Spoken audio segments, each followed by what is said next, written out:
আসসালামু আলাইকুম। ঈদ মোবারক সবাইকে। কেমন আছো তোমরা সবাই? আশা করি আল্লাহর রহমতে ভালো আছো। তোমাদের দোয়ায় ও আল্লাহর রহমতে আমরাও ভালো আছি আলহামদুলিল্লাহ।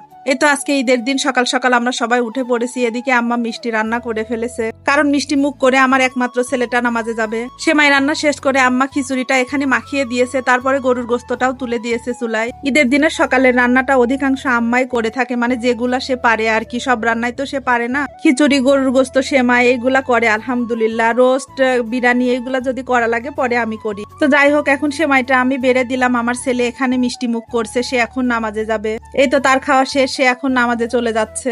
এদিকে গোস্তটা আমি বারবার নেড়ে চেড়ে দিচ্ছিলাম। খিচুড়িটাও অলমোস্ট হয়ে গিয়েছে, কারণ সমাজে নিয়ে যেতে হবে খিচুড়ি। তো ছেলে নামাজ থেকে এসে তার চাচু ও দাদার সঙ্গে সে এখন খিচুড়ি নিয়ে যাবে। সমাজের সমস্ত খিচুড়ি একসঙ্গে মিশিয়ে যে খিচুড়িটা বানায়, তারপরে ওখান থেকে যে নিয়ে আসে, ওই খিচুড়িটা আলাদাই একটা টেস্ট থাকে, অনেক ভালো লাগে।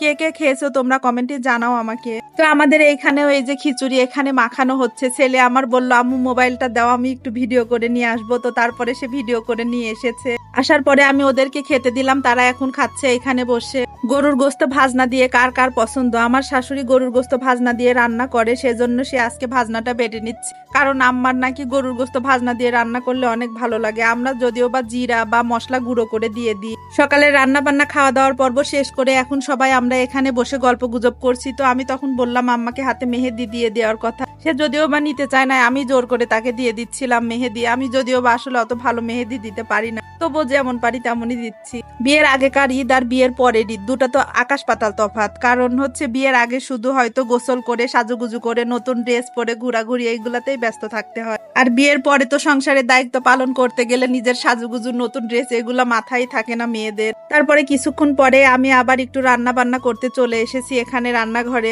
আমি একটু জর্দা সেমাই বানাতে চেয়েছিলাম, কিন্তু সকালবেলা আসলে ভালো লাগলো না, তাই এখন বানিয়ে নিলাম এই যে সেমাইটা। সরি, এটা জর্দা সেমাই না, নোয়াবি সেমাই। আসলে এটা আমার কোনো রেসিপি না, আমি ইউটিউব দেখে শিখেছি, তো ওখান থেকে বানিয়েছি। আলহামদুলিল্লাহ অনেক মজা হয়েছিল। সেমাইটা রান্না করা শেষে এখন আমি রোস্টটা রান্না করে ফেলেছি। আসলে ওইটা আমি ভিডিও করি না, ভিডিও করতে গেলে সব কাজই অনেক দেরি হয়, তো যারা করে সেটা এই বিষয়টা অনেক ভালো জানে। রোস্ট রান্না করা শেষে এখন আমি বিরিয়ানি রান্না করব। তো গোস্তটা কষিয়ে এখন চাউলগুলো কষিয়ে নিচ্ছি, কারণ রাইস কুকারে ঢেলে দেবো সবকিছু। বিরিয়ানি রান্না করা অলমোস্ট ডান, সবকিছু রান্না করা শেষ। এখন আমি টেবিলে পরিবেশন করে নিয়েছি। দুপুরের খাবার খাবো সবাই মিলে, তো সাথে মিষ্টিগুলাও পরিবেশন করে নিলাম। সারাদিনের মেনুতে ছিল গরুর গোস্ত, খিচুড়ি।